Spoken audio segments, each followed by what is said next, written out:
વિલનનું પાત્ર કર્યું હતું પણ ખરેખર રિયલ લાઈફમાં તે પોલીસમાં છે ને રિયલમાં હીરો છે ભલે ભલે અને 100 રૂપિયા વિહોણા ઈશાનીબા તરફથી આવે છે 100 રૂપિયા વિહોણા ઈશાનીબા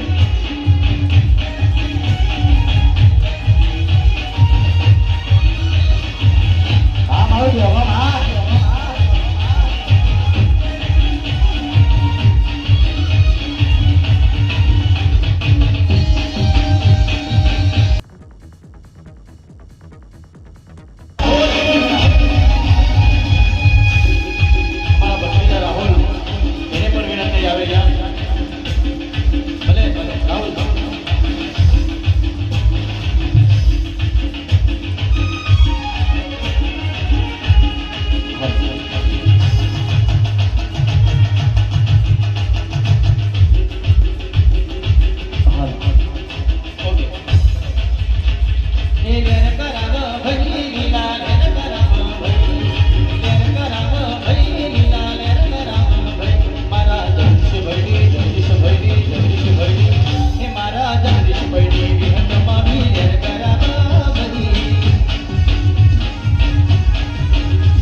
પિક્ચર પ્રેમી ઝૂક્યા નથી એમાં પટેલ સાહેબે મેન વિલનનું પાત્ર કર્યું છે અને ખરેખરમાં રિયલ લાઈફમાં સાહેબ પોલીસમાં ફરજ બજાવે છે. સાહેબ પોતે કલાકાર છે ભાઈ અને વિક્રમભાઈ જોડે પ્રેમી ઝૂક્યા નથી માં કોમ કર્યું. સાહેબ માટે ખાસ તાલીઓ વગાડી દેવા હતા. જો કોઈએ પિક્ચર બહુ પહેલા જોયું હોય તો ફરીથી YouTube પર ચાલુ છે પિક્ચર. બરોબર રિલીઝ થયેલું છે એમાં ટાઈગર ફરીથી એકવાર જોઈ લેજો. તારે ઘેર જઈને જોઈ લેજો.